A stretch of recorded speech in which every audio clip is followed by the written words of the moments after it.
Hello guys, आप सब लोग कैसे हैं। आई होप आप सब लोग बहुत अच्छे होंगे।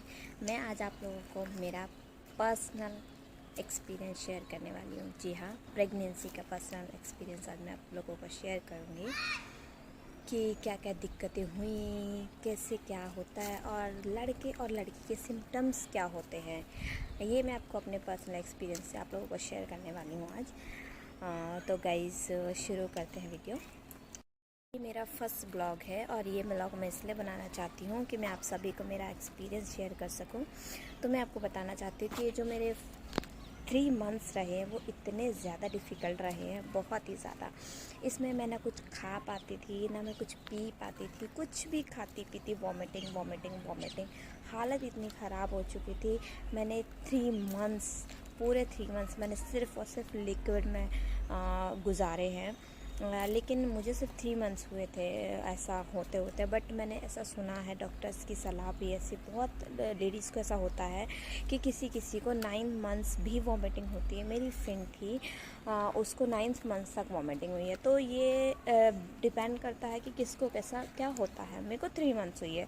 सो मैं अपना एक्सपीरियंस आप लोगों को शेयर कर रही हूँ। देन 3 मंथ्स के बाद के जो मंथ्स थे मेरे लिए नॉर्मल थे, मतलब इतना कुछ डिफ़िकल्ट था नहीं उसमें। सिर्फ रेगुलर चेकअप करवाने जाना रहता था डॉक्टर्स के पास। डॉक्टर्स भी टिटनेस का इंजेक्शन देते हैं, एक फर्स्ट मंथ में देते हैं, फिर एक 3 मंथ्स में देते हैं, फिर 7th या 8th मंथ में देते हैं। और टैबलेट सिर्फ कैल्शियम और आयरन की चलती हैं और ऐसा कुछ ऐसा डिफ़िकल्ट होता नहीं है प्रेगनेंसी में। मेरा फर्स्ट बेबी था, फर्स्ट एक्सपीरियंस था, तो थोड़ा सा डिफ़िकल्ट था मेरे लिए, क्योंकि मुझे नहीं पता था कैसा पेन होता है, कैसा क्या होता है। मैंने बहुत कुछ एक्सपीरियंस किया, तो मैं वही सब मैं आप लोगों के साथ शेयर कर रही हूँ आज। लोगों को एक चीज़ और बताना चाहती हूँ कि मेरा पेट बहुत ज़्यादा निकला हुआ था। मीन्स 7 मंथ में लोग मुझे ये बोलते थे कि तेरा 9 मंथ चल रहा है, शायद बेबी होने वाला है। बट मैं बोलती थी नहीं नहीं, अभी तो मेरा 7 मंथ है। और एक मेरे साथ ट्रेजेडी क्या हुई कि मैं एक शादी में गई थी, 7th मंथ में मैं एक शादी में गई थी और वहाँ मेरे को कुछ प्रॉब्लम हो गई थी, तबीयत ख़राब हो गई थी। शायद मैंने थोड़ा सा डांस कर लिया था, इसलिए मेरे पेट में दर्द हो गया था। तो मैं वहाँ डॉक्टर के पास गई, लोकल जो डॉक्टर था, रेगुलर मेरा जो चेकअप डॉक्टर था वो नहीं, कोई और डॉक्टर के पास मैं गई। तो वो डॉक्टर बोलती है, चेकअप किया मेरा, देन बोलती है कि आपकी डिलीवरी आने वाली है। बोलती है आपकी प्रीमेच्योर डिलीवरी होगी एंड आपका बेबी आने वाला है, आपको बच्चेदानी का मुंह खुल चुका है। अब मैं बहुत टेंशन में कि 7 मंथ में डिलीवरी कैसे, फर्स्ट बच्चा, मैं बहुत ज़्यादा टेंशन, कुछ हो ना जाए, क्या है ये वो, कुछ बहुत ज़्यादा हालत मेरी ख़राब हो गई थी। देन फिर मैंने मम्मा को कॉल किया, मीन्स मेरी सासू माँ को मैंने कॉल किया कि मम्मा ऐसा है कि डॉक्टर तो डिलीवरी का बोल रही है, तो मैं कैसे क्या करूँ। तो मम्मा ने बोला 1 मिनट आप रुको, मैं नानी जी को भेजती हूँ। तो फिर मेरी नानी जी आई वहाँ से। देन उन्होंने डॉक्टर को बोला कि हमें डिलीवरी नहीं करवानी है, जो भी क्रिटिकल कंडीशन है हम अपना देख लेंगे, आप तो सिर्फ एक दर्द की टैबलेट दे दीजिए। उन्होंने बोला नहीं नहीं, हम ऐसा नहीं कर सकते हैं, ये है वो है, बहुत प्रॉब्लम हो जाएगी। नानी जी ने बोला कोई बात नहीं, मेरी गारंटी है, मेरे बच्चे हम देख लेंगे, हमें कुछ हुआ भी। तब जाके डॉक्टर ने टैबलेट दी और फिर जब मैं घर आ गई तो नॉर्मल थी, कुछ नहीं था। जब मुझे पता चला कि डॉक्टर्स फर्स्ट बेबी वाले पेरेंट्स को कितना डराते हैं, तो आप लोग इन सब में बिल्कुल मत पड़ना।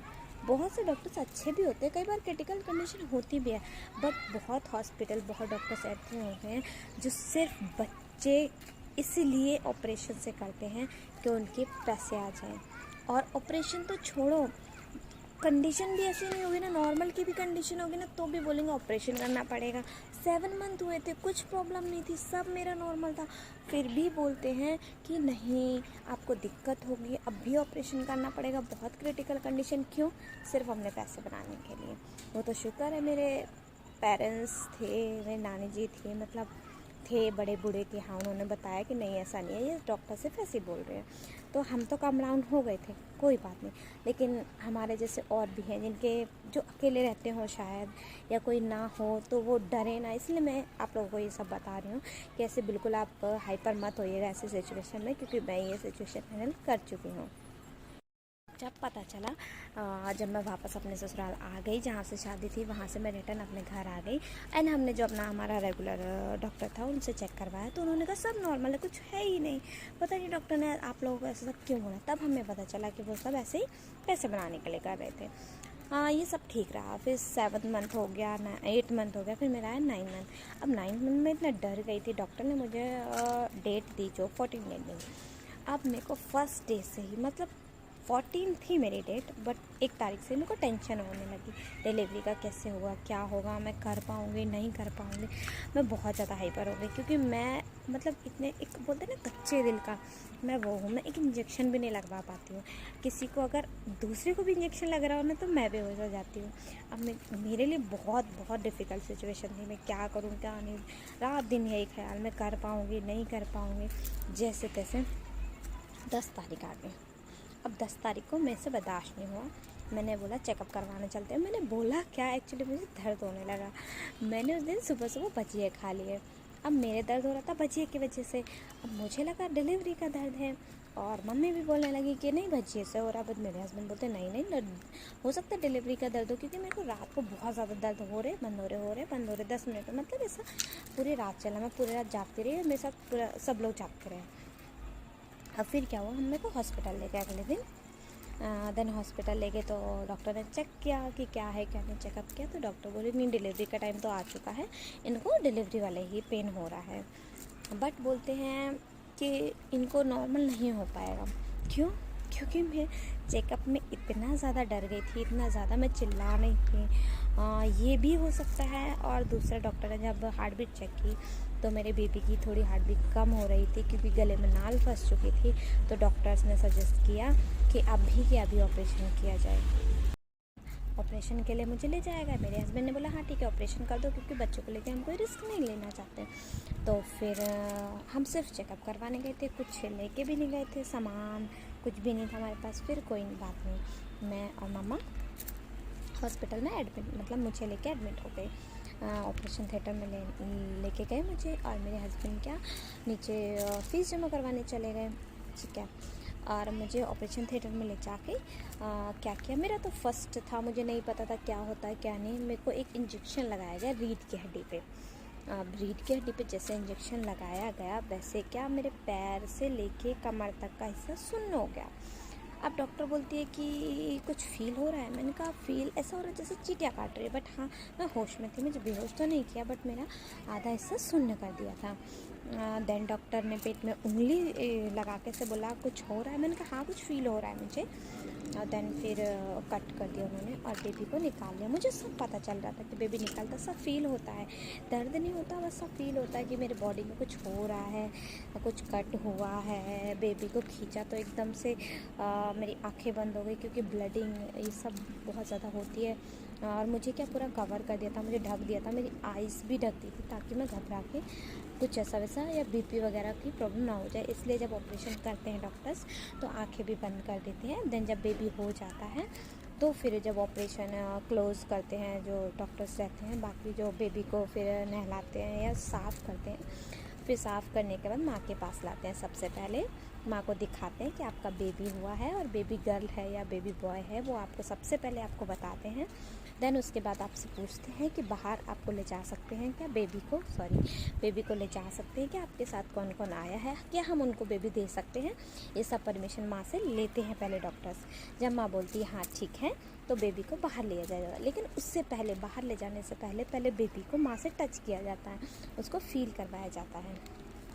ये एक्सपीरियंस मेरा बहुत अच्छा रहा है। मेरा फर्स्ट बेबी था, ऑपरेशन से हुआ वो भी, क्योंकि नॉर्मल बेबी करने की मेरी हिम्मत भी नहीं थी, और मेरी कुछ सिचुएशन भी ऐसी क्रिटिकल हो गई थी। तो चीज़ और सुनी थी कि लड़का और लड़की के सिम्टम्स क्या होते हैं। लोग बोलते थे पेट बहुत ज़्यादा निकला होता है तो लड़का होता है, और एक पेट में लाइन होती है सीधी, नाभि से लेकर नीचे तक एक लाइन होती है, वो सीधी लाइन होती तो बोलते हैं लड़का होता, बट ऐसा कुछ नहीं। मेरी कंडीशन में पेट मेरा बहुत ज़्यादा निकला हुआ था, और मेरी लाइन एकदम सीधी, बिल्कुल नीचे से लेकर ऊपर, नाभि के ऊपर तक भी मेरी सीधी लाइन थी। बट मुझे बेबी गर्ल हुई है। तो आप इन सब चीज़ों में बिल्कुल मत पड़िएगा कभी कि सिम्टम्स ये बताया जाए कि लड़का होगा, कुछ ऐसी चीज़ें हैं तो लड़का होगा, या कुछ खाने का ऐसा मन करेगा तो लड़की होगी। अब लोग मेरे को बोलते थे कि अगर मीठा खाने का मन करता है तो लड़का होता है, जबकि मैंने इतना मीठा खाया, मेरा इतना मीठा खाने का मन करता था, और मुझे बेबी गर्ल हुई है। तो ऐसा भी नहीं है कि मीठा खाने पे लड़का होगा या तीखा खाने पे लड़की होगी, ऐसा भी कुछ नहीं है। हो सकता है मीठा खाने पे लड़की हो, ये हो सकता है, क्योंकि मुझे नहीं पता। मेरा फर्स्ट बेबी था, मैं आपको ये बता सकती हूँ कि मुझे पूरे टाइम मीठा खाने का मन करता रहता था। अब मेरा पेट बहुत ज़्यादा निकला हुआ था, मेरे बेबी का पेट बहुत अच्छा था, एंड सीधी जो लाइन बोलते हैं वो भी मेरे सीधी लाइन थी। ऑपरेशन में एक चीज़ और होती है, जब ऑपरेशन हो चुका होता है उसके बाद आपको वार्ड में शिफ्ट कर देते हैं, देन वो जो इंजेक्शन होता है उसका एक रिएक्शन होता है कि आपको बहुत ज़्यादा सर्दी लगती है। कम से कम 4-5 घंटे आपको इतनी ज़्यादा सर्दी लगेगी कि आपको बर्दाश्त नहीं होगी, आपको बहुत ज़्यादा ठंड लगेगी, आप काँप रहे होगे। अब मैं इतना ज़्यादा काँप रही थी, मैंने कम से कम 5-6 रज़ाई अपने ऊपर डलवाई डॉक्टर से बोल के। मेरे घर वालों ने इतनी सारी रज़ाई डाली, मेरे घर वाले भी पैनिक हो गए थे कि इसको क्या हो गया। उनको भी नहीं पता था ये सब कैसे है क्या नहीं, क्योंकि पहले के टाइम में नॉर्मल डिलीवरी होती थी। मेरी शायद फर्स्ट थी जो ऑपरेशन से हुई थी, तो उनको भी ये सब नहीं पता था। बट ठीक है, फिर उसके बाद नॉर्मल हो गई मैं। देन फिर बात आती है फीडिंग की। डॉक्टर्स बोलते हैं कि माँ का दूध ही ज़रूरी है पिलाना। अब उस टाइम में ऑपरेशन में थी, मैंने कुछ खाया नहीं था और 2 दिन डॉक्टर ने खाने पीने को भी मना किया था। फिर धीरे धीरे बिस्किट चाय ऐसे देना शुरू किया। 3 दिन ऐसा हुआ कि मेरे को फीडिंग मतलब दूध नहीं निकला बिल्कुल भी। तो बच्चे को उस टाइम 2-3 दिन हमने गाय का दूध, बकरी का दूध पानी मिला के गर्म करके उसको दिया। देन बहुत कोशिश की कि दूध निकले। घर वालों ने, डॉक्टर्स ने बहुत कोशिश की, दूध नहीं निकला। फिर 1 वीक हो गया जब मैं घर आ गई, उसके बाद मेरे को दूध दलिया खिलाया गया। बोलते हैं पुराने लोग कि मतलब बड़े बूढ़े हमारे बोलते हैं कि दूध दलिया खिलाने से दूध निकलता है। देन फिर दूध दलिया खिलाया गया, फिर भी नहीं निकला मेरे को दूध, है ना। फिर उसके बाद क्या, फीडिंग पंप लेके आए हम लोग। मार्केट में अवेलेबल हो जाता है बहुत ईज़िली, आप बोलेंगे फीडिंग पंप तो मिल जाता है। तो हमने फीडिंग पंप से ट्राई किया, देन उसको सेक के तो हमारा वो एक जो फार्मूला था वो काम आ गया। फिर मेरे को दूध निकालने लगा और फिर मैंने बच्चे को फीड करवाया। तो ये सिचुएशन भी फीड करनी पड़ती है ऑपरेशन वाले लोगों को, कि फीडिंग के लिए थोड़ी बहुत ज़्यादा प्रॉब्लम हो जाती है, क्योंकि हमें कुछ खाने को नहीं मिलता है 3-4 दिन, तो उससे क्या दूध निकलता नहीं है।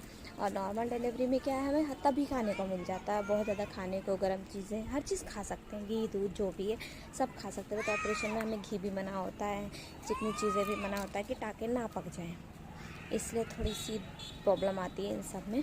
ये चीज़ें मैंने फेस की हैं, इसलिए मैं आप सबको शेयर कर रही हूँ। मेरे साथ एक चीज़ और शेयर करना चाहती हूँ कि आपको हॉस्पिटल में क्या ले जाना बहुत ज़रूरी है। सबसे पहले लेडीज़ को अपने लिए एक पैड का पैकेट लेना बहुत ज़रूरी है। 2-3 ले लेने चाहिए वैसे तो, बट वो जो रेगुलर यूज़ होते हैं वो नहीं। आपको एक मिलिट्री पैड्स आते हैं, ये मैं आपको शो कर रही हूँ। ये जो आप देख रहे हैं ये पैड्स के पैकेट होते हैं। आपको ये साइज़ की बहुत ज़रूरत होती है उस टाइम, क्योंकि जो रेगुलर हमारे छोटे पैड्स होते हैं वो हमारे यूज़ नहीं होते हैं। आप देखना चाह रहे हैं, ये देखिए कितनी इसकी लेंथ है और ये बहुत मतलब लंबा चौड़ा है, ये एक बहुत यूजेबल होता है। आप देख सकते हैं कितना बड़ा है। तो ये आपको ले जाना बहुत ही ज़रूरी है। आप अपने कुछ 1-2 जोड़ी कपड़े भी लेके जाएं साथ, और नॉर्मल कपड़े भी लेके जाएं, बेबी के लिए बहुत ज़रूरी होते हैं। आप अपने धुले हुए कपड़े डेटॉल से धो के बेबी के लिए लेके जाएं, उसको पहनाने के लिए कपड़े लेके जाएं।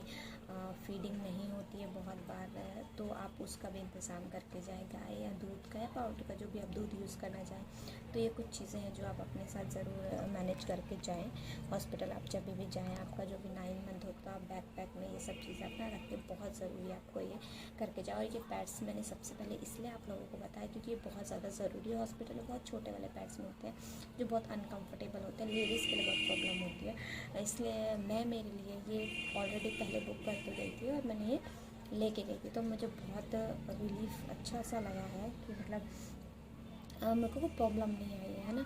तो मैं इसलिए आप लोगों को भी सजेस्ट करूँगी कि आप लोग ये चीज़ें ज़रूर लेके जाएँ।